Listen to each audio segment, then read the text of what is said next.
Welcome to the Internet History Podcast. I'm your host, Brian McCullough.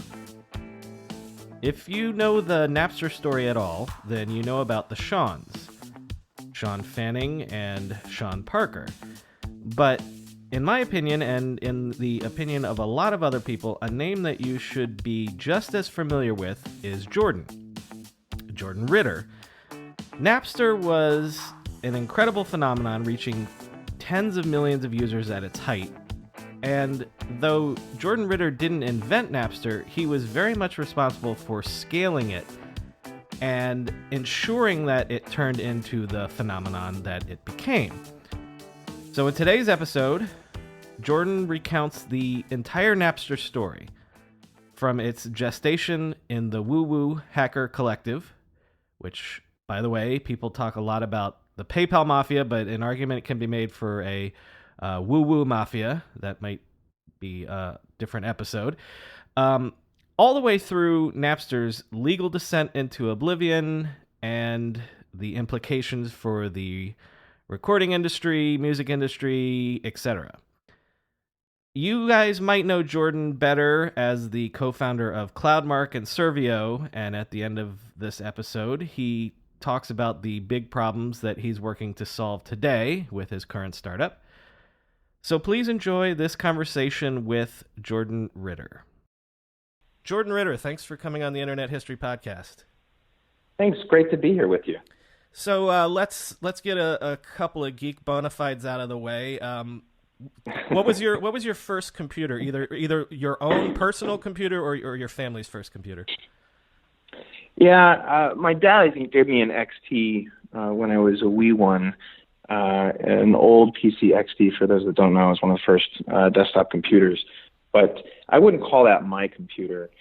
My first computer was a Commodore 64, and I mostly played games on that with an Atari joystick. But I liked actually programming in BASIC. And then when I got to high school, I got a 286-12. So maybe a lot of people don't remember what there was before we had these Intel chips we have today, but that was a custom computer made by Epson, and it was a 12 megahertz CPU. It had 640 glorious kilobytes of RAM, and it had a 40 megabyte disk with an 80 millisecond, I think it was 80 millisecond access time, which is, all these things are unheard of these days. So this was some ancient stuff. Well, you're lucky you even had that disk, because you could have still had running off of 2 different floppy drives. Oh, we were doing that, right? I don't think many people even remember the 5 1/4 floppies from those days. But yeah, I remember going through a set of, I think, 14 floppy, 3.5-inch floppy disks to install Windows 95 back in the day, and to play with OS2 and all those things. So those were actually really fun days, because the hardware was so incomparable to what we have today. And if you wanted to do anything meaningful back then, you really had to optimize and understand how these systems work, and save bytes and save performance, and really program optimally. And these are different days we live in today. What about going online? Do you remember your first experience online? Was it BBS's or what was it? Yeah, it was BBS. It was a mix of news groups and BBSs, but I'll tell this somewhat embarrassing story. When you're a kid, you're a high schooler, you're a bit of a punk, a bit of a hacker, a bit of a smart, you know what. I was in the International Baccalaureate program, so that only reinforced the notion that I was maybe smarter, too smart for my own good. So I log in, I dial up to this BBS for the very first time with my buddy from high school. And I don't remember, I think it was a WIV BBS, a WWIV type of BBS. And it said, okay, what do you want to name yourself, register? And I'm staring at this prompt and I'm thinking, what do I want to call myself? And in classic, true, childish fashion, I wrote Big Daddy D's nuts. and and I hit enter to put in my password, and we hit enter, and we're waiting for our crappy 2400 baud modem to transmit, and it comes back and it says it's too long. And so I'm sitting there going, what do I call myself? I didn't realize that this is a critical moment. And right at the moment when I was thinking about, well, what name would I choose, the other end hung up. And so for those of us that have used modems before, what you see is a no carrier signal. And because the cursor was positioned at the login screen, I saw the words no carrier. And I thought in that moment, ooh, that's kind of a Zen clever, like knock, knock, who's there? Nobody. And so no carrier is the name that I took at that point, and from then on throughout, my entire online history. So you attended Lehigh University. What were you studying there? I joined originally for music. So I was a music major. Comp sci was something that was naturally easy for me. So I had been doing that throughout high school. And then when I got to college, it was just an automatic, like, great, let's take some more classes there. Very quickly, I think within the first 6 weeks of being at Lehigh, decided that all that stuff was so easy that I could just double major. So I had to petition the deans of the 3 different colleges and convince each one of them inside the university that I could handle the course load. So I took 24 credits of 120 total for my degree, 24 credits my first semester. Because I learned a lot in the International Baccalaureate program about being efficient and productive. Unfortunately, one thing they didn't teach me was moderation. It's probably a lesson I still haven't learned. And so 24 credits the first semester, 21 credits the second semester, 18 credits the third, and 15 credits the fourth. You see a progression there. Yeah, you banged it out. I banged it out and I burned it out. Well, it was a fun experience. One more thing before we get into what we're here to talk about.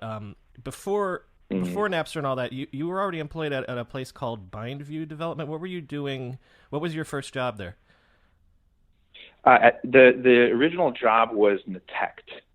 So Netect was a startup based out of Israel, and they had a satellite office in Boston. And after I basically burned myself out of college, I decided to move. And Boston's a beautiful city, very young and vibrant. I think it's got over 100 colleges and universities, so lots of youth there. Looked for a job. Landed one as basically a paid hacker at Netect, and they were building a product cleverly named Hacker Shield, which in 1998 there was the realm of computer security was really a consultant's job. You had these tools, you'd call in a consultant, they'd run their scanners and tell you what systems were vulnerable and give you advice and guidance about what to fix. But there was no real software that you can install as an IT person to just monitor your network and defend it for you. And so that's what we were building. I originally started as a security researcher, and my job was to break other people's software, write out how I did that, maybe publish vulnerabilities, and I did on a few really significant ones, and then start incorporating them in the product. And very quickly that converted into becoming an engineer and working on the product. And from there, it just went forward. Eventually, we got bought. So my very first true startup, was acquired by a public company called BindView Development Corporation. They had a ton of Windows IT management stuff, but they didn't have a security component. And it was a good merger at the time. So for everyone, I think. It sounds like it was your average sort of white hat hacker job in corporate America, teaching them how to be safe. Yeah. Yeah, I take issue personally, so this is a bit of my perspective coming through. I take issue with the white hat notion. I think true white hats are liars or charlatans. I think everybody's either gray or black. Right. Because you don't really know what you're talking about unless you have gotten that experience of what it is like to bypass security, to bypass authentication. To actually question is in service to what? To do the dirty work and to get, a little less white.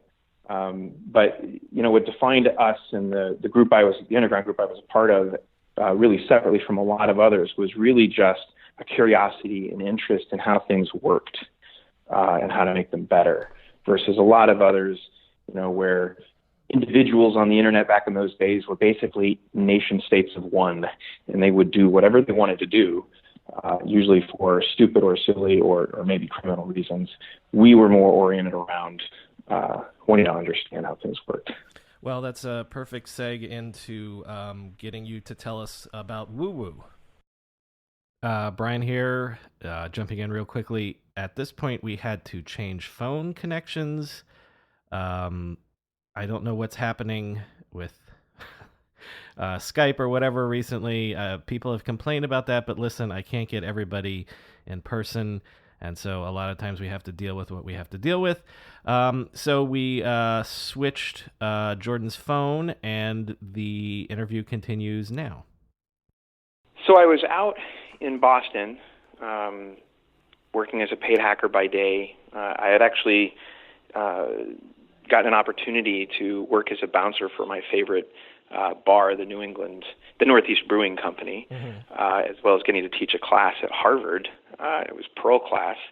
So I was basically having this wonderful, interesting life, having just left college, and a gentleman by the name of David Goldsmith reached out to me and he was like, "Hey, me and a bunch of friends are in the underground hacking scene. We'd love to connect with you and hang out and get to know you.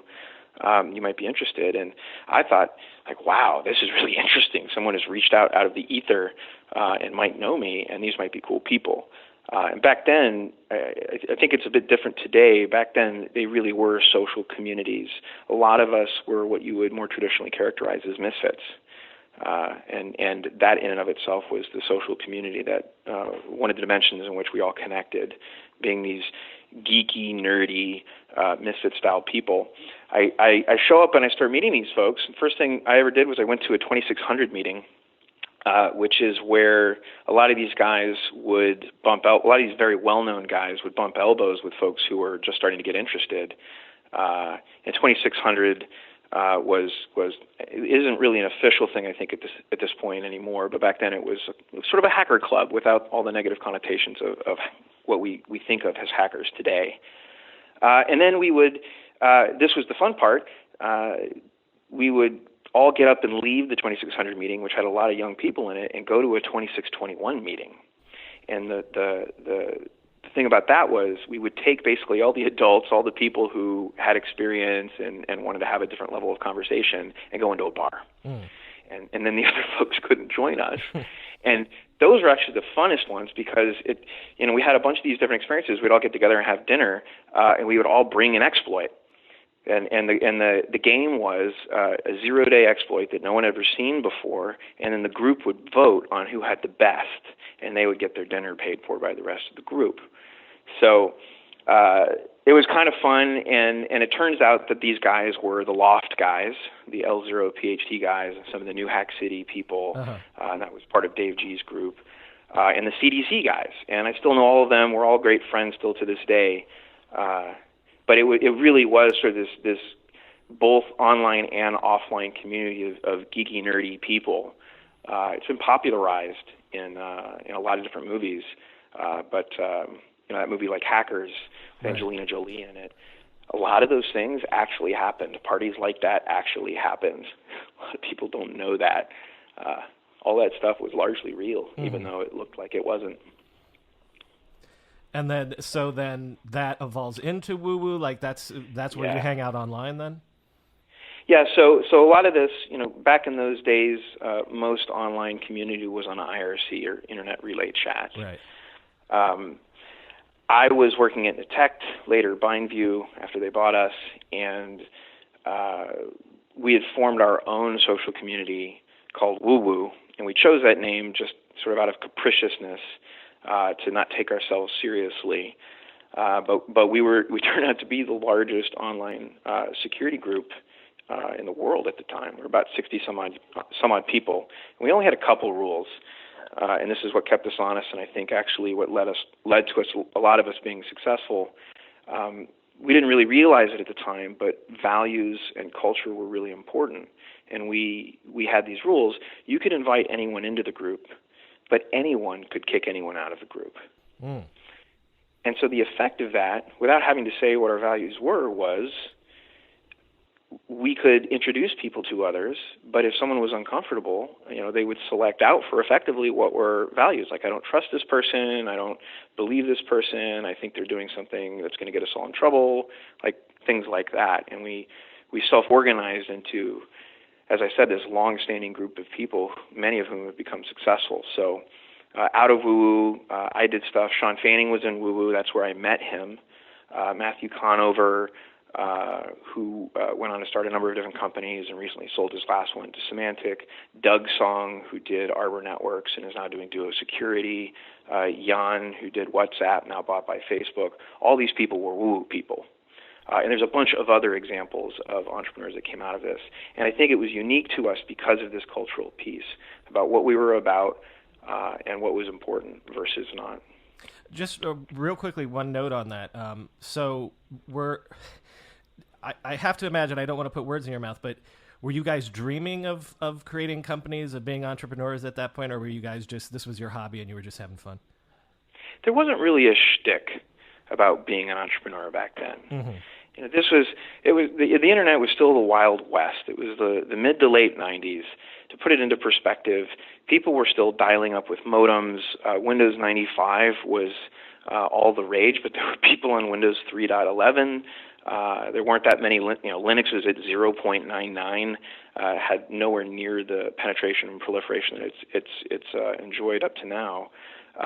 So the internet was a much smaller place and also a far less protected place. It literally was like the Wild West. So for us, we were these online communities on IRC and would sort of self-aggregate into these groups that were, interest-based. For us, breaking software was our interest. Right. So you mentioned Sean Fanning's there. Was he very active? Like, did you know him well in the group, or he was just another kid? I think we all knew each other very, very well. Some of us were actually connected in real life. I feel like I sound like a dinosaur saying IRL. That used to be all the thing back then, and now we don't even understand that there's a life outside of being online. But yeah, he was really active. There were a number of other people that were really active within the woooo group, and most people don't know this, but the genesis of Napster was to do something we thought was really cool that was actually kind of selfish and solving a frustration of our own. Back then, data pipes weren't that big. It was really hard to exchange files on the internet. You had to talk to some bot on IRC, or you had to know some secret FTP server. The way to discover and transfer content was really poor back then. And broadband was still just coming into play. The best we had were DSL and other types of networks that aren't like today's. Mm-hmm. So what we did, we basically started writing our own pieces of software. So some of us would write hacking tools, some of us would write scanning tools. In Fanning's case, he started writing a tool that helped exchange music. Because you guys are already trading music files over IRC and over FTP and things like that. Yeah, we're trading everything, software. Mm-hmm. We call them wares. Right. And I actually don't think music was as popular a target of exchange back then. Because even then, MP3s were still proliferating. They weren't well known or well established in the market yet. Like, all this technology was just coming to the fore. So he wrote a piece of software, and the guy's 15, so put this into context, brilliant, capable, like a dog with a bone, but also not professionally trained. So this software was highly unstable. And as was the cultural norm for woooo, we would all have our sort of side projects, and we would ask each other for help. That happened regularly. And because we trusted each other, we would openly exchange information without judgment and say, oh, okay, so you're having a problem, this thing isn't working, let me take a look at it with you, or I've seen that before and I know how to solve that kind of problem. Initially, Fanning was working on all of it himself, and he had written an earlier version that used a different kind of protocol called UDP, and it was unreliable. And so as he started to rewrite it in TCP, it didn't work that well. It's highly unstable. And so he'd ask for help, but he wouldn't share the source code. So we're all a group of hackers.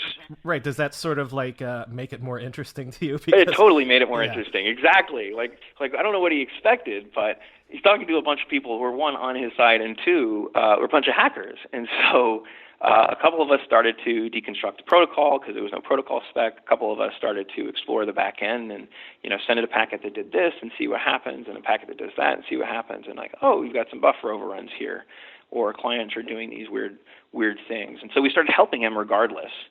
And then at some point in the summer, Fanning said to me, and I still hadn't met him. We spent all this time online and we'd never met. He said to me, hey, I just want to focus on the front end. You want to take over the back end? And I said, well, sure. We had just been bought by BindView, and I had golden handcuffs and was sitting there basically bored. The public companies are not as risk-tolerant to releasing information into the wild or doing things that might tarnish their image. So I was basically parked while they were working out the details of how they wanted to take research forward. And so I started working with Fanning in that summer of '99, and he gave me the code, and it was unreliable, so I had to rewrite the whole thing. By the end of the summer, we had this thing rock solid and stable, and we were out raising money. So I think separately, and this is where the elder Fanning comes in, John Fanning, Sean. There's a documentary about Sean, so I think it treats the story very well. But to summarize, Sean didn't grow up with his father, and the best father figure he had was his uncle. And there were many times where the uncle, who himself was an up-and-coming entrepreneur, had Fanning couch surf and gave him an office and gave him a place to, a closet basically to sit in. And so as the uncle watched Sean start building this stuff for himself and his friends, saw an opportunity and incorporated the company without Fanning knowing. And he took 70% of it right up front. So that was sort of an initial early choice in the formation of that company that really did kind of screw us throughout the ages in terms of the partners we could bring together. Because in essence, for the whole life of the company, the founder and the people that are actually developing it sort of don't have control of the larger company. That's right.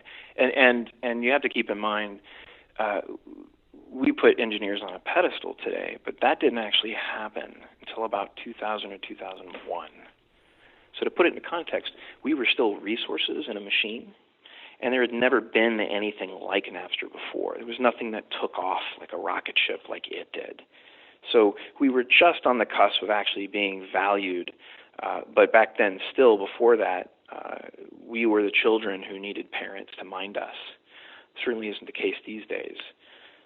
But there was this mindset and this attitude, and because John Fanning owned a large percentage of it and refused to give up control of the company, there were a lot of great VC partners and executives we got to engage with, but none would come in while he was still involved. And so it always gave us second-class choices and third-class choices for how to take the business forward. Well, we'll come back to that towards the end, but so this is something that I don't think a lot of people were aware of, that Napster had actually incorporated it and raised money and was a real company before it sort of went supernova and got all its popularity. So so you start working on it in June of '99, and then is that around the time that they raised the money and head out to San Mateo for the first time? No, it was a little bit later than that. So Fanny and I were working over the summer. I was working nights and weekends because I had my day job and these other two jobs. In the background, this is where sort of Sean Parker comes into the conversation. He's also peripheral to woooo and peripheral to those online communities. His strength not designing and developing software, but rather networking, selling, marketing. Like his intellect is on those levels. And so he and Fanning also had a personal relationship, and he started to get involved to help raise some of the early money.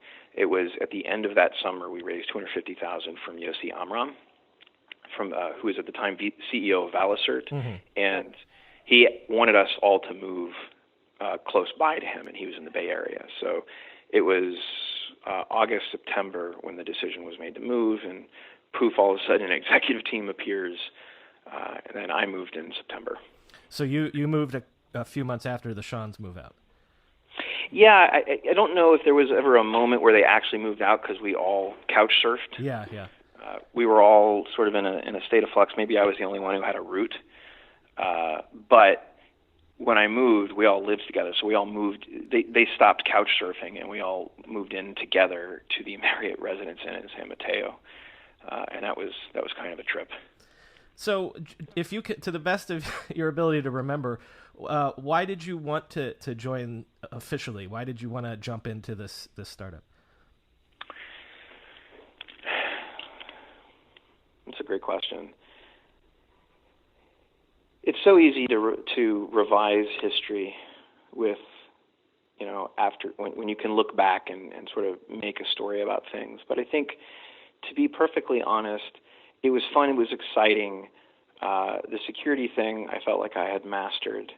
I had a conversation, in fact, with Dave Goldsmith about the idea of moving out and giving up what I had to start over in the Bay Area and build the company Napster. And he said, Jordan, opportunities for people like us will come and go, but they will always come. And so even if you don't do this now, there will be others down the road. And while I think on the surface that advice might be taken as a good excuse not to take the leap, it actually had the opposite effect on me. I thought, you're right. No matter where I go, those opportunities will be there. There's something instinctive and neat about this, and like this back end is blowing up, right? It's the number of users is skyrocketing very quickly, working with Linux, working with crappy commodity PC hardware and making it work, building a service that people very clearly loved and wanted to see succeed. All of those things were wonderful attractants for me. I didn't know what to expect. I don't think anyone knew what to expect a startup experience to be like. I think 98 was roughly the year where those experiences started to be established and people to understand what that looks like. But even then, Napster itself, there was nothing that skyrocketed like that. So there was no playbook or any reference point for what we would expect in that experience. Well, I do want to get into the actual technical details just a little bit. So when you go out to California, you're continuing your role on the back end, making sure that it scales, making sure that it's reliable, right? Right. Okay, so for someone that maybe didn't have the opportunity to use Napster, if I'm a user that downloads the Napster client, say in '99, what do I see? What do I do? Do I have a user account? What are my options? Just describe what Napster is for me. It was the most basic of apps. I think no one would give it a design award. In retrospect, that's kind of hip and cool. Like Google's philosophy of minimalism. There weren't a lot of flashy bells and whistles, but it was basically an app. In fact, it wasn't even a complex thing. It was a single executable that you would download with a couple of accompanying DLLs, and it was a Windows app. So a desktop app, you'd install it, and then you'd run it. It asked you to choose a username and register with a password, and that was it. And it would boot up and start indexing your hard disk in real time for music, specifically for files with the .mp3 extension. Mm-hmm. And then it would connect to a central service that was the index, and in real time inform the index that you had these files, specifically music files, to share with others. And then you could do a search. You could say Grateful Dead Live, and it would give you very quickly, less than a second, which was a big deal back then. Mm-hmm. It would give you a list of results of files that you might be interested in downloading and the user that had them. And then you'd click one.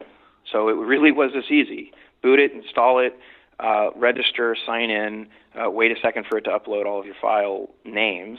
You could do a search, find a file, double-click it, and then you would immediately start downloading that file from the other user. So this was also something novel at the time. Mm-hmm. We sort of take P2P for granted these days, but it wasn't called P2P back then, and we were the ones who brought it to the mainstream. In the old days, you used to put all your files on one server. In this model, only the server had the index, but the files were actually exchanging data directly. So that was pretty cool. Well, and you have the music files. Let's get into the complexity of that too, because let's just start with search. So like if I log in and I'm searching for songs, like that search engine has to dynamically change every time I log in. It's not like a search engine's index, which can change over the course of days or weeks. Like every time someone logs in, you have to do a new index and that sort of thing, right? Yeah. So a little bit more technically, it isn't that much unlike a search engine these days, which are changing all the time. But the typical approach that Alta Vista and others like it used to use was a big piece of compute hardware with 32 gigabytes of memory, which was huge back then, back 20 years ago, and one big shared memory segment. So they would have a number of crawlers that are out getting information and putting it into this massive in-memory index. Maybe it was persisted to disk as a backup, and then searchers would execute against that. The challenge for a startup is you can't afford that kind of hardware, and it's an old way of thinking. So what we did was we created a distributed system. We built sort of a mini version of that on a Linux server, and those servers had a real-time in-memory index, and clients. Part of what I brought to the backend architecture was a load balancing system. So when you would log in, you would actually talk to the load balancer, and then it would refer you to the right server. So we were distributing the load across a number of different servers. These servers could support anywhere from 4,000 to 8,000 users, and they had this big in-memory index. And some of our technical evolutions had to do with starting with something very simple like a substring match algorithm, so a big index of all the different files, and then iterating every time someone ran a search through all the known files on that server. That evolved a couple times, and the place we ended up at was with these index structures called ternary trees. So a binary tree usually has a node and then two leaves. A ternary has three. And one of the side effects of these things is they compress really well, and a positive search is just a search very quick. Very, very quick and self-balancing effectively. And that was one big leap forward for us. The other big leap forward was when we networked all of these servers together. So by its peak, we had 100 servers, 100 plus servers organized into two clusters. And the design there was that each of these servers would connect to all of the other servers. So they had a direct channel to all the others in the network. And at about 50 is where it tapped out. So we'd have 8,000 users per server, and we have about 50 servers talking to each other. And when you would run a search, it would search the local server and all of the remote servers. And in that way, we had built a distributed search engine on the back end. What was unfortunate was no one actually knew this. Because we were under fire from the government, and the company was taking a very conservative standpoint, understandably, about not creating any more problems than we already had, and arguing our case in court. We only ever reported to the client how many users were on the local server, so it only ever looked like 4,000, 8,000. But the truth was, it was 5 to 10 times that at any given time. And if you really looked carefully, you'd see that users that you were downloading from weren't necessarily on your server.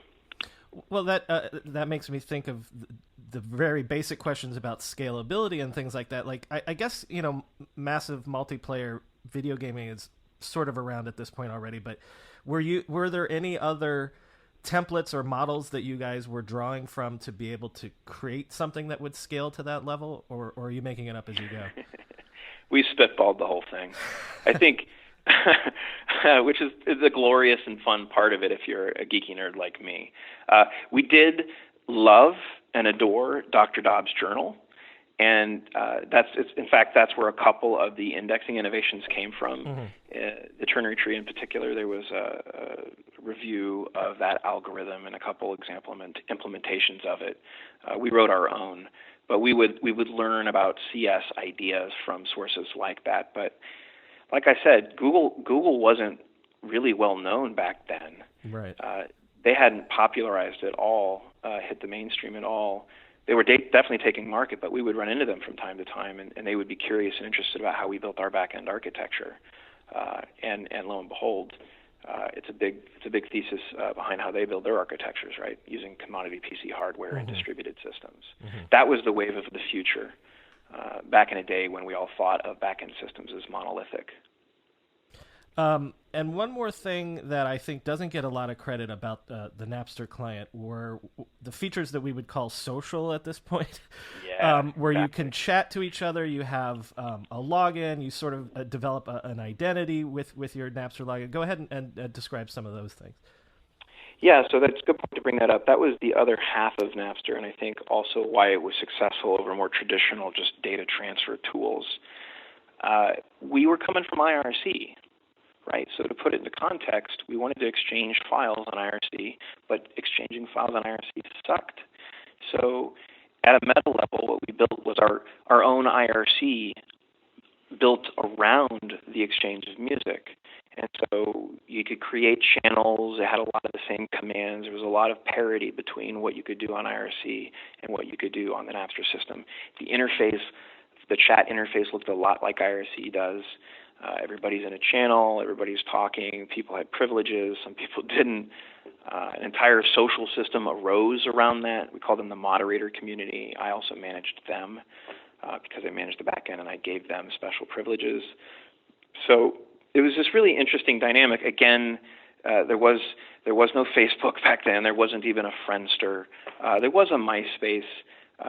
But I never really cared for that experience, and our roots were IRC, so of course we modeled the social experience after that, and it turned out to be a huge part of, I think, why it proliferated, because you could just engage with anyone and talk about what you liked, and music is always this passionate thing.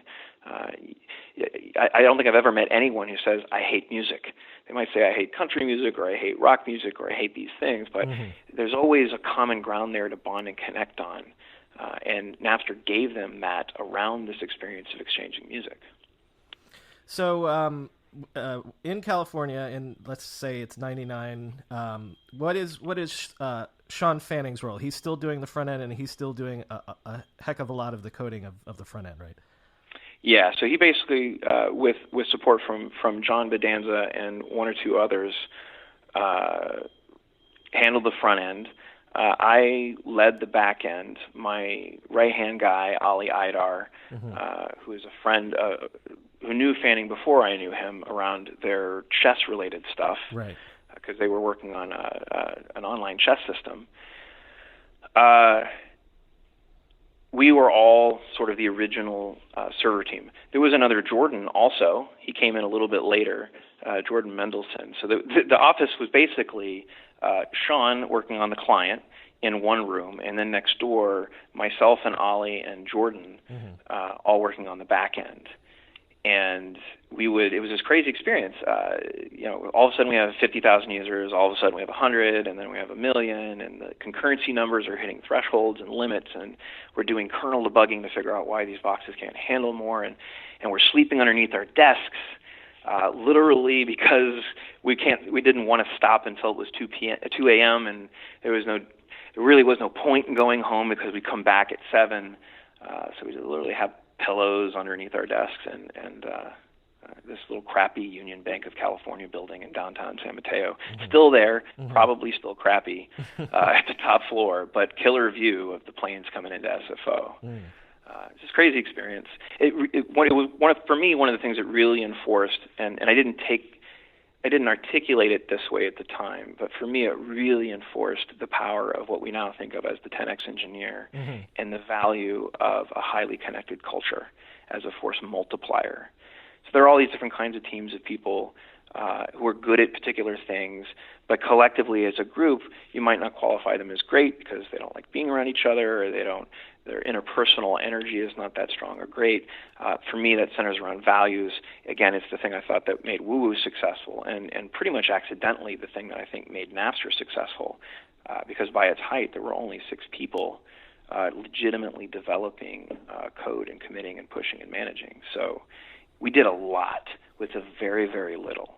And I'm very proud of that, of all of us and what we were able to achieve. What was Sean Parker's role out in California?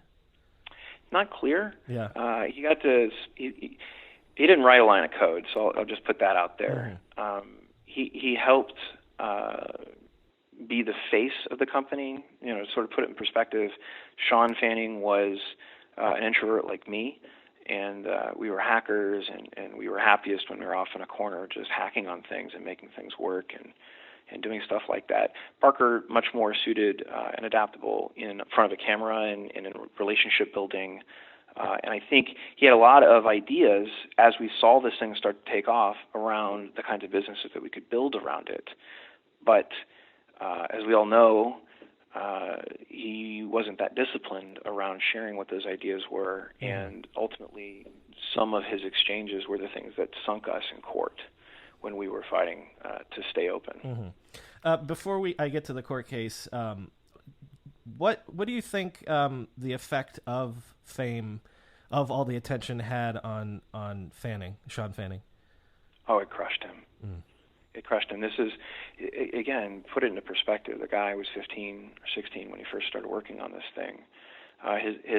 He's starting to see it take off, and his uncle takes 70% of the company without talking to him about it. And I remember that day because Sean was really down and told me. I don't think he told anyone else, maybe a few others, but that was a really dark day for him. And then all the way through towards being the literal target. Right? It wasn't Napster, it was him. Some people really liked him and adored him and raised him up, you know, Red Herring articles and Time magazine articles and things like that, and the others just absolutely vilified him. And in both cases, Sean, you know, was basically just a kid, you know, from humble beginnings, who didn't have a strong father figure, and the only thing that he had for a father figure had effectively betrayed him right when it started out. And so a very complicated experience for him. I don't want to speak too much for him, and I think Alex Winter did an excellent job in his documentary. Agreed. From 2012 and really framing the personal impact there. But, man, you know, that coupled with Fanning's style, which was, you know, stack of Red Bulls, program for 36 hours straight, and then disappear for 2. No word, no peep. I think he was going through all sorts of crazy experiences, and he didn't have a whole lot of people to reach out to support him. He had some good people around him. Ricky Seidman was a wonderful influence, I think. Ali and myself, we were always there to support him. We always wanted to raise him up. But you know what most people don't realize, and I partly think this is due to the early beginnings of the board. We didn't attract the best managers and the best investors. We didn't because of that.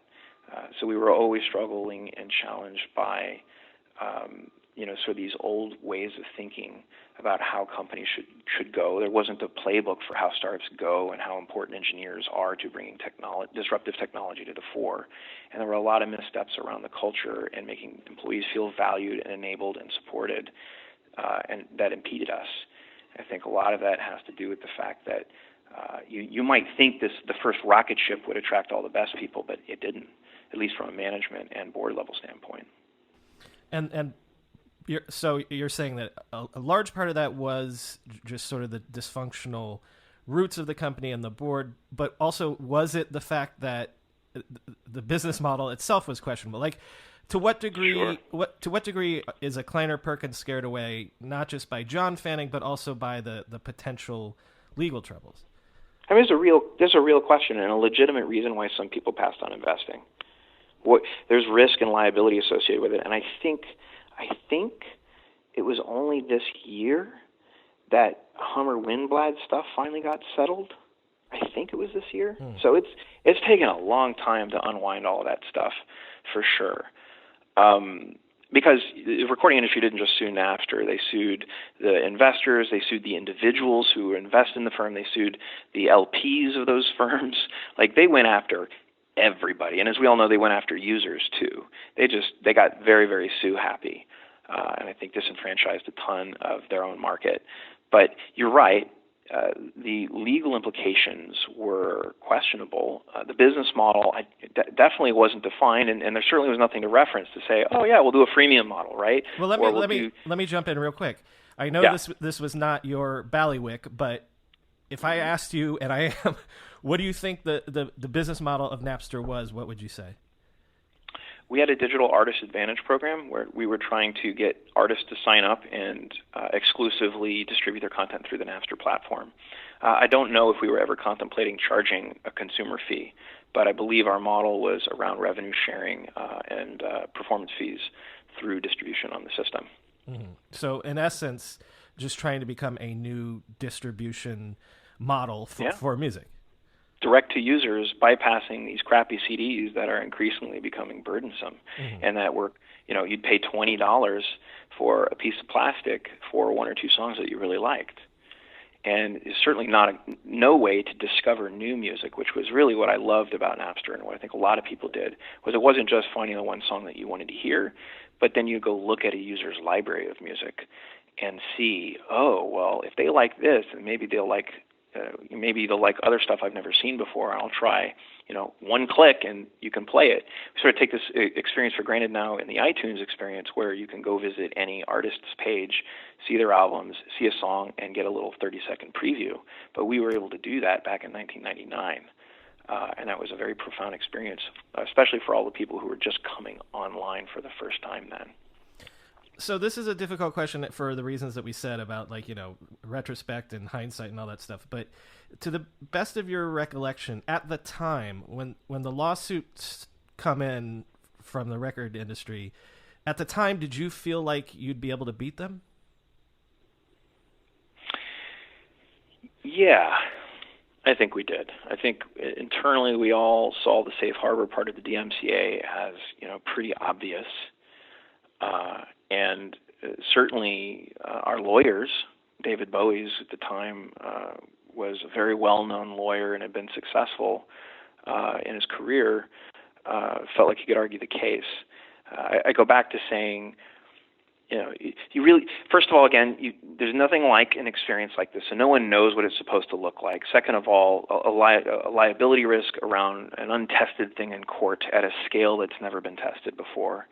Right, the DMCA was created for rights holders and for carriers of content, but I don't think anyone ever tested it at this level of scale. So there was all of that, but I do believe, from my point of view, from the other engineers' points of view, everybody loves this thing. Surely we can negotiate, right? We're not trying to necessarily take anything from anyone, but not unlike, again, having the benefit of hindsight, not unlike Uber in saying, hey, look, there's a monopoly that is an inefficient system in the market. This is a way more efficient system, and it's direct consumer, and it creates more revenue opportunities. It doesn't take away. Let's talk. And I think we very reasonably thought we could move forward in that conversation with partners, and we certainly tried. And we thought we had a defense in court, which is the defense that gets used today. Right, it's why YouTube is still in business and not sued out of existence, is because, hey, we're under the DMCA safe harbor part, and if you tell us what songs to take down, we'll take them down for you. But as they say in all revolutions, what happens at the end of a revolution? They march the rebel leaders up to a wall and they shoot them. Well, and that's effectively what happened to us. They also say that leaders always have arrows in their back, and I try not to ask leading questions, but sure. It now in retrospect, do you think Napster sort of had to be the scapegoat? Like the recording industry needed a scalp, and it was going to be you? I don't think Apple would have done what they did if someone had not come before and paved the path. Right? I don't think any of these other tools that proliferated well I don't think their investors and their backers, and Apple as a public company as one example, I don't think anyone would have taken the risk if they didn't have someone coming before to blaze that path and reveal where a lot of the early mistakes would happen, right? I just don't think that would have happened. So I think Napster was this bright supernova that showed what was possible in so many different ways, and it didn't just disrupt the music industry; it disrupted and really evolved and challenged the network infrastructure, the broadband infrastructure.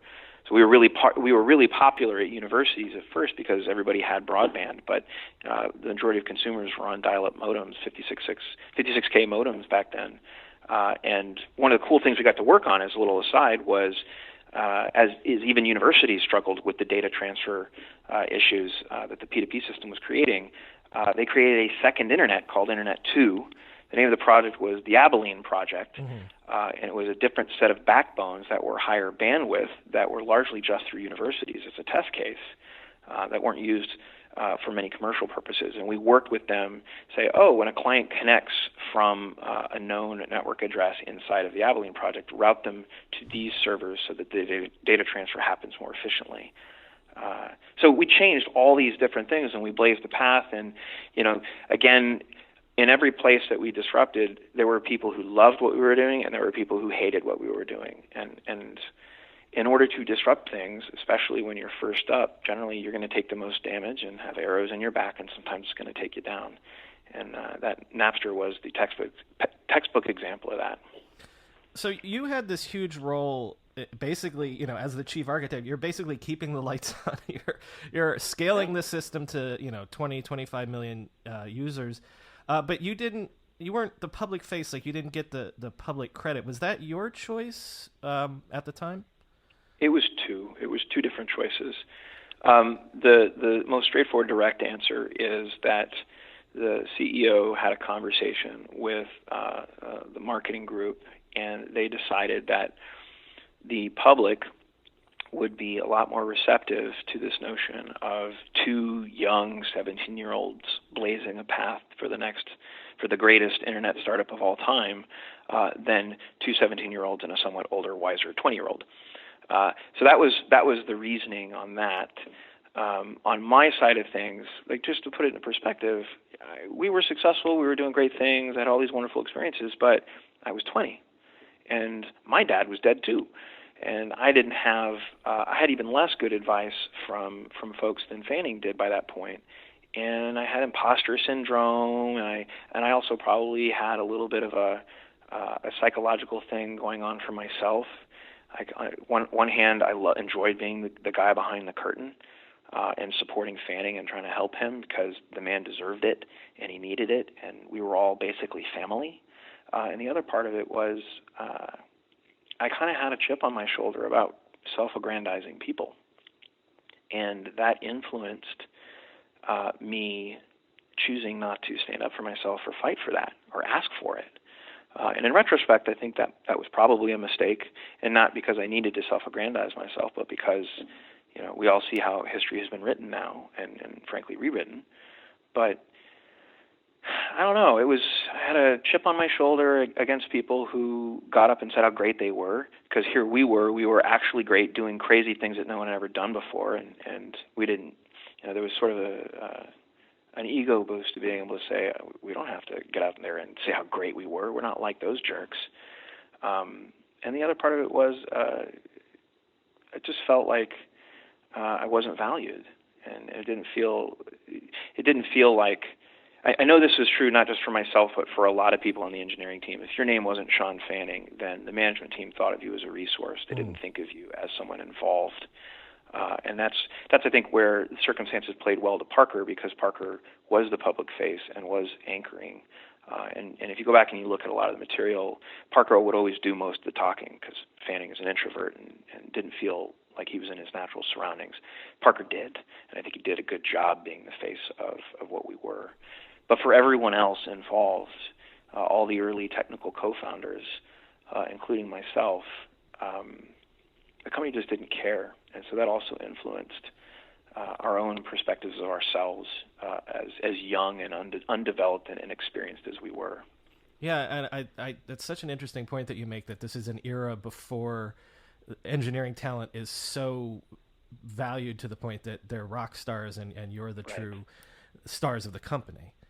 Right. We were actual rock stars. Right. Like, and I'm not kidding. I mean, I'm not saying that to self-aggrandize. I'm saying we actually did crazy things that no one had ever done before, and we kept knocking out impossible problems that no one had ever solved before, right? And you probably still don't know that, right? Because we were under litigation, we needed to be careful and quiet. We needed to subdue a lot of information. People needed to control and shape the messaging, which I understood because we were exposed to a tremendous amount of risk and liability if we lost in court.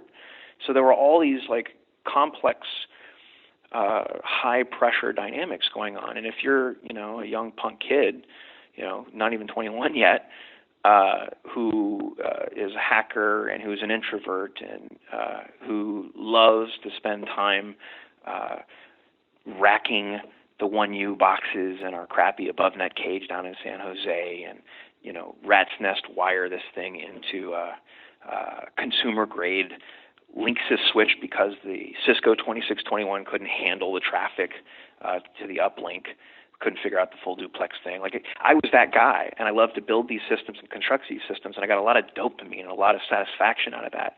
So it was easy to compartmentalize all these bad feelings of not feeling valued and not feeling worthy, feeling almost like an imposter, which I don't think served me down the road. So I'm getting the sense that Napster might have burned you out a little bit because, like, you leave, I think, Halloween Day of 2000, so that's before the whole curtain comes down, a while before. Well, no. The curtain came down twice. That was past the first one. So we were injuncted. I remember writing the functionality to the command, the administrative command, to basically shut off all the servers and then pushing that code. They would stay running, but they would boot all of the users on the servers and then not accept new connections. And I remember going through that and feeling super down in the dumps. Of course, you couldn't hear it, but it certainly felt like I could hear the moment I ran that command and the network was quiet, everything was silent. And it sucked. And then we got a stay of the injunction, and so we were back on board. All right, we enabled the network. People started logging in again, and then that's where the main court battle happened. Now, we were at risk, definitely, of being shut down, and in fact were shut down a second time. In between the first and the second, we had been raising money from, as we now know, Bertelsmann, $60 million investment, and it was the day we announced the Bertelsmann agreement that I resigned.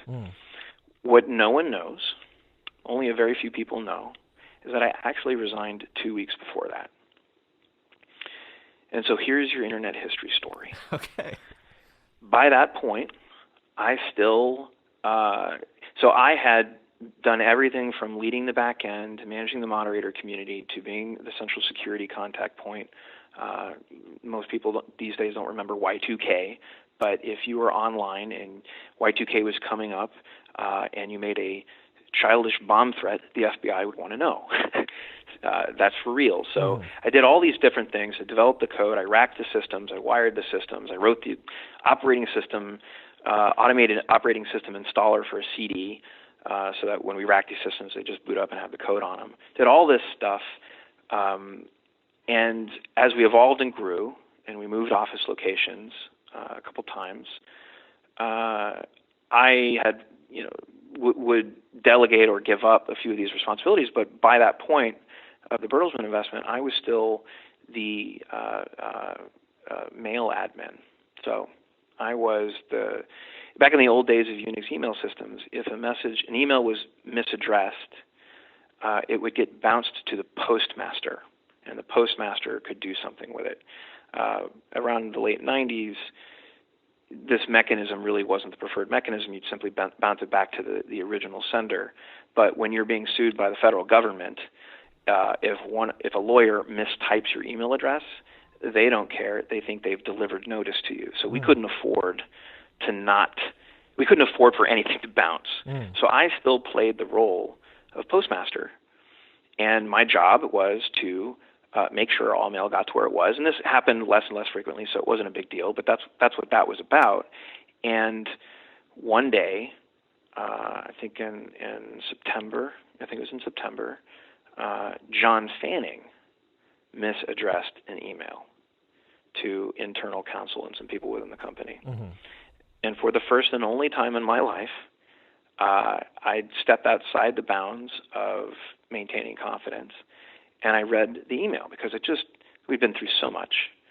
And it was an email about diligence. And no one knew anything within the company. And to give you context, we've been having these increasingly crappy experiences as engineers within the company. We took on new management. We took on people who didn't understand where the value of the company was or how things worked.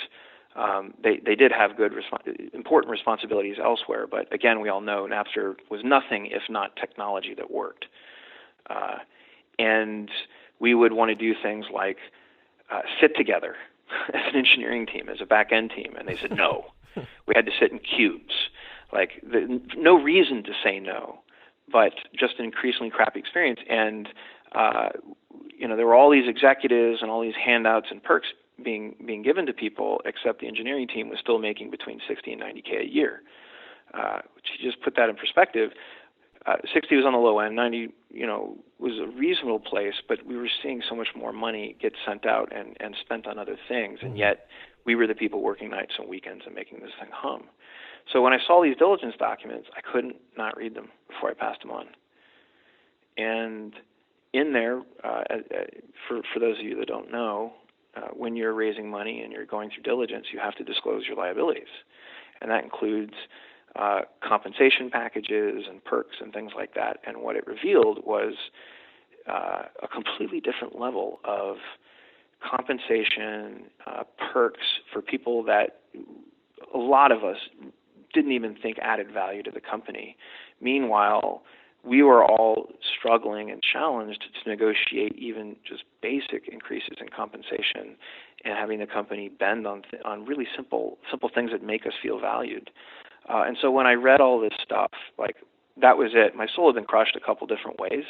But then when I saw that, no, here it is, incontrovertible proof that this executive team actually doesn't really care about us and they value the wrong things, I resigned. I walked into the office of Eddie Kessler. I don't think if he ever listens to this, this will be news to him maybe. And I told him I wanted to resign. And he, not knowing that I knew, said, "I'd like you to reconsider. In 2 weeks, you might have a different perspective." I knew what he was talking about, but I didn't let on that I did. And I said, okay, I don't think that things are going to change, but you've asked me to wait 2 weeks, so I will. And I waited 2 weeks, and I waited to see how the company framed it. And one of the things that I knew was that it was $60 million, not 50. This is the Bertelsmann investment, we should say. The Bertelsmann investment was for 60, with a $10 million set aside for an actual label, which was the way we were going to bring on artists. But when it was announced to the company and to the public, it was a $50 million investment. For me, trust had been eroded, confidence had been eroded, the fact that we were the lifeblood of making the technology function and work, and that without us, they had no jobs, and they weren't even honest about that. That was the final straw for me. So you're right. I was crushed. I was burned.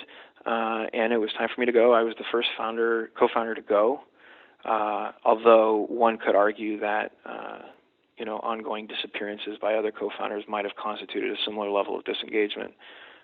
But I was the first one to actually make the leap. And then the service got shut down permanently, and the investment got made, and a ton of money got spent on consultants to create a manual, what we would now think of as a isolated crowdsourcing system to look at real-time index results and delete things from the index so people couldn't search. So there was a bank of 20 computers set up where people would just sit there and review bad file names and be conservative in order to comply with the court order, while they built a new system with was actually pretty decent. Like I thought the quality of engineering was great, and what they developed after that, from an encryption standpoint, kind of went overboard, but it was to comply with all court mandates that I think were intended to be impossible, quite frankly, but they still did a lot. But in the end, we still lost the court case, and it didn't matter, so it was all for nothing. Well, let's wrap this up a little by bringing it back to you. So after this experience, like we said, it's pretty intense. You feel a little burned out. To my mind, you could go one of two ways, where you're like, you know what, that startup life, that's not for me. I'm going to go back to school and I don't know, teach music or something, right? Or you can double down and be like, you know what, I got burned. I'm going to do it right the next time. And I feel like you kind of chose the latter, maybe. Like, if again, with the retrospective of 17 years, coming out of Napster, What were you feeling, and what did you learn, and how did that lead you into the next phase of your career? Yeah, so one piece of context before answering. I do have this pattern of hard experiences and then a break in between, and those breaks usually look like fixing someone else's situation. So immediately after Napster, I joined another startup. Shortly after Napster, I joined another startup that had been 3 years in the running and needed to redo tech and reposition and all sorts of stuff there. So that was a lot easier and lower load for me while I recovered my soul from this experience. But you're right. I'm driven. I can look back and reflect. I could say that all the things that I've devoted my life to are centered around frustrations that I've experienced, and just building something to solve that problem, and then realizing that solution is value to other people. So I had been working strong open source contributor since the very beginning, since before Napster, during Napster, and after Napster. Built a lot of open source software. So I'm always working on a side project, and I had been working, this is now 2000, late 2000, early 2001, I've been working on an open source anti-spam solution. And at the time, I'm not really looking for a hard startup experience, but I had a very formative conversation with my now ex-wife, because startups are hard. And I was really intent upon sharing this cool machine learning tech. Now, keep in mind, machine learning and AI is hot now, but back then it was, the stuff of academics, and they were really hard to decode these algorithms from these obfuscated white papers. But I had read a bunch of stuff about machine learning, specifically Bayesian classifiers, and started working on an anti-spam solution. And there was nothing like it. So as I'm working on it, and it's working and it's successful, my ex-wife walks up behind me and says, what are you working on? She's a technical recruiter. And I said, well, it's this open source system. It's going to be great. Everybody loves it. Everyone's going to love it. There's nothing like it. It's super effective, more effective than anything else in the market today. And she's like, okay, great. So I kind of get that. Do you think people would pay for it? And I said, well, maybe, but I really want to do this as an open source, and it's sort of an ego boost and a giving back and all those sorts of things. And he says, like, no. She puts her hand on my shoulder and she says, no, you need to go make me some money. So that planted the seed in my mind, and then like pretty much everything that I've done in my life, that was just me pursuing something that instinctively made sense. I didn't set out and say, oh boy, that was a really painful experience, but I love startups, so let me go start another company.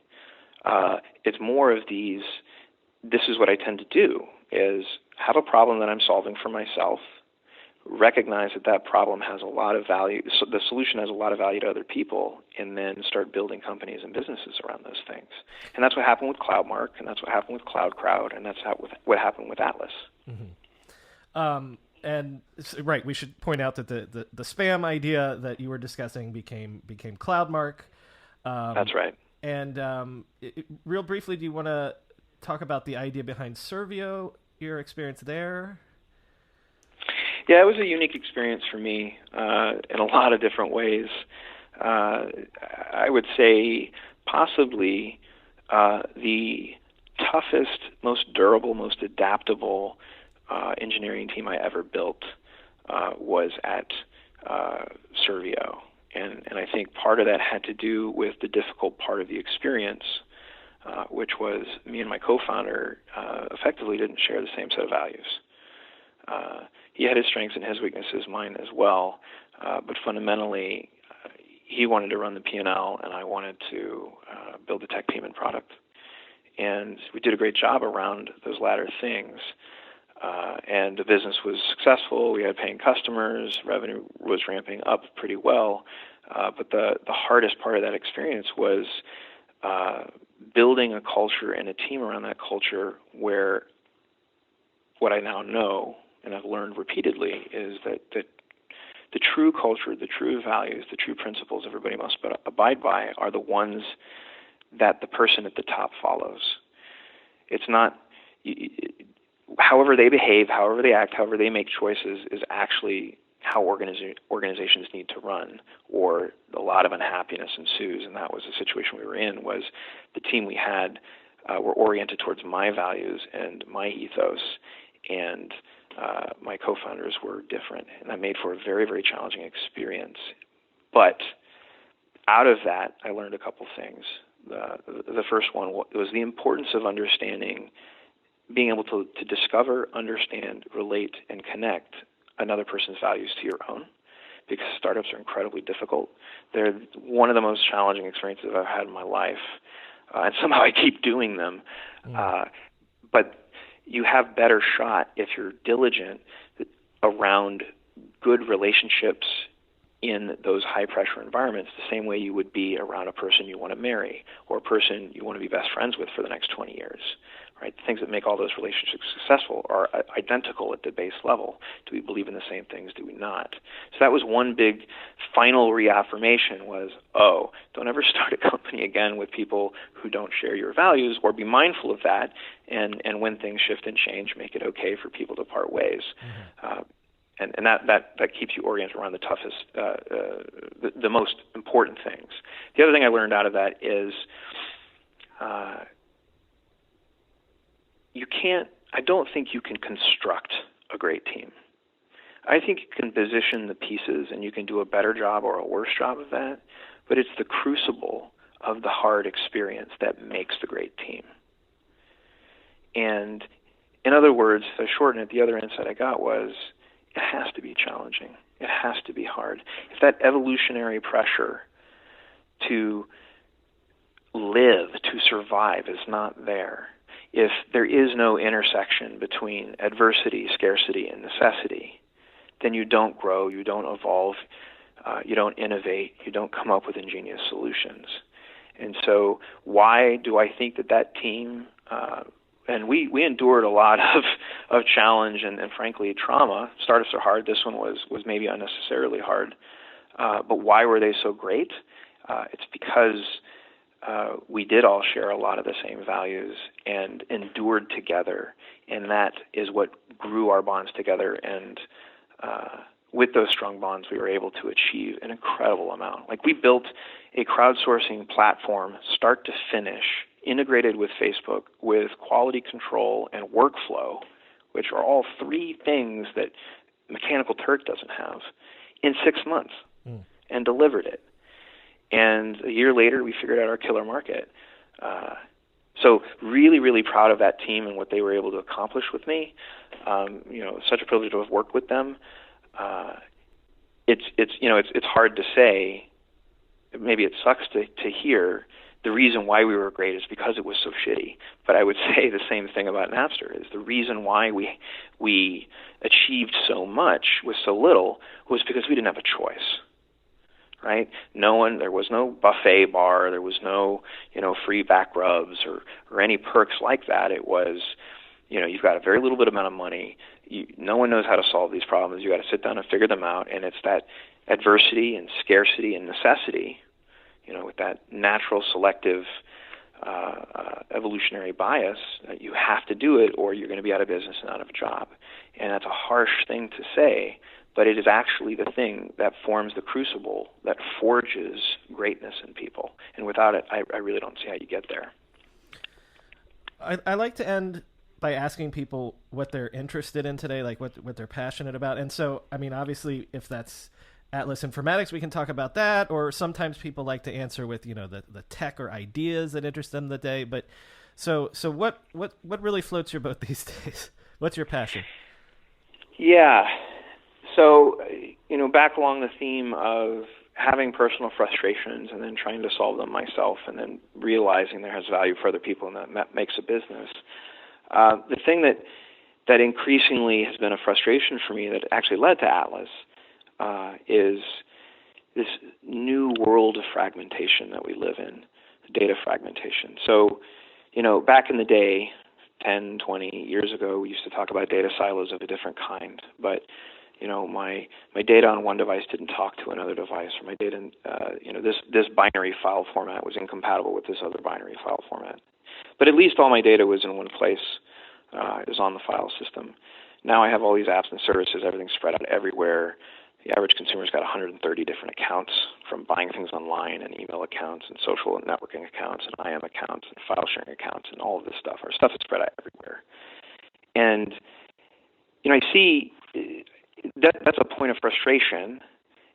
For me, I remember it all as one thing, but these devices are still stupid. They're being marketed as being smart. We will suggest things to you in Siri or suggest things to you in Google Now. But they're all still kind of these crappy heuristic things. Meanwhile, I don't know where all my stuff is. And what really interests me is this notion that these devices are so stupid and it's unnecessary for that to be. So how do we make them smart? They see everything we see. They see everything we do. They could have a memory like we do, and they could associate things the same way we associate them. But why don't they? Right? And in this highly fragmented world, of big data, which has all these wonderful, powerful connotations, positive connotations, there's all these negative implications, which is it's big data, but the data is everywhere. And how do you build a complete picture of you with which to make these devices actually smarter? Right? Why are Google's suggestions not that great? Because they don't know what I'm doing outside Google. Same thing with Apple, same thing with Amazon, same thing with Microsoft, same thing with Dropbox and Slack. They can only do so much because they're these isolated things. So my passion right now is solving two really key important problems. The first is how do I know where all my stuff is? Because my memory could. I see everything. These devices see everything, and they're always on. They're always connected. They have unlimited storage. It's called the cloud. It's where the internet lives, and it's not full yet. So why not just index everything that I see, and then use that to learn about the user, learn about what's important to them, and parlay that into actually making these devices smarter to the point where I have trust and confidence that it knows me, and I might lend it some agency to do things for me. There's all these great tools, all these marketed tools, these AI assistants, and they're very narrow, right? The scheduling agent, what's the key innovation there? Is that it can parse emails into some sort of structured action. Right. That's cool. We have these things called, Siri and Cortana, and we can interact with them. And what's the critical innovation there? It's the human-machine interface once again, taking what I say, converting it to text, converting that to a structured query, and running it. But they're all still talking to the same data sources. They have very, very narrow views of us, and that's why, despite the promises they make, they're still kind of crappy, because they don't know you. They don't understand the context that you're in. And so my passion is around solving that, and that's what Atlas Informatics is. It's a new kind of app. It's not a specific verticalized thing, and it's not one killer feature. It's a system that's learning what's important to you because it sees everything you see in a safe and secure way, and allows you to search it, and it's going to make suggestions from that very shortly, and it's going to enable all these other things around intelligence that everybody wants to deliver on, but no one's actually trying to solve the core problem, which is how do I get a complete picture of the user from which to make good, reasonable inferences against. So that's my world, that's my passion. I put, I'd say, more than 100% of my life over the last couple of years into this thing, and that's the problem that I think solving that problem in a meaningful way unlocks a whole new generation of what intelligence can do with that complete picture of you and understanding what's important to you. No, that's why I like to ask that question that way, because I can hear your passion and it's really inspiring. And to be quite honest with you, that's a hell of a great problem to solve. So, yeah, it's a worthy problem. Yeah, absolutely. Okay, so I swear this is the last question, and then we're going to... do you subscribe to a streaming music service today, and if so, which one? Pandora. The reason why... so there's two experiences I had that form this. The first was the day I installed iTunes and enabled it. I'd long been a Winamp guy, long had accumulated a legal library, but rather large legal library of music, and had it organized by folder and playlists. And then one fateful day, I installed the Windows version of iTunes, and I left checked the Organize My Music folder for me. Oh, no. And overnight is gone. Yeah. and I still have all that music, and I have no way to find it at this point. So I had that experience, which sort of really closed off a lot of exposure and discovery mechanisms, because I think iTunes is still quite a crappy interface. The other is, at some point, there's so much music out there, I'd really just like, out of convenience, the system to get to know me and make suggestions to me. And what I love about Pandora is it's pretty good. It's actually pretty damn good. Right? Say I like these things. I use the thumbs up and thumbs down button vigorously to teach the system I'm willing to do that, and then I can just leave it on autopilot, and it's wonderful. So for me, they get huge kudos, and the whole, taxonomic ontology they have on the back end for how you describe music and how they do these intersected suggestions and expand the exposure radius, I think is also technically clever and super valuable. All right, Jordan Ritter, thank you so much for your time, but thank you also for remembering really one of the really singular startup stories of all of technology, but definitely of the last 20 years. Thank you so much. I appreciate the time. If this is the first time you're listening to this podcast, please subscribe to us on your podcast app of choice. There's plenty more great internet history where that came from. And if you're a longtime listener, then you know what to do to help us out. Rate and review us on iTunes. Because iTunes gives credit to reviews and ratings, and the more great reviews we get, the more people will discover us. As always, there's more info on our website, www.internethistorypodcast.com. The show's Twitter handle is @NetHistoryPod, and my personal Twitter is @BrianMCC. Thanks for listening.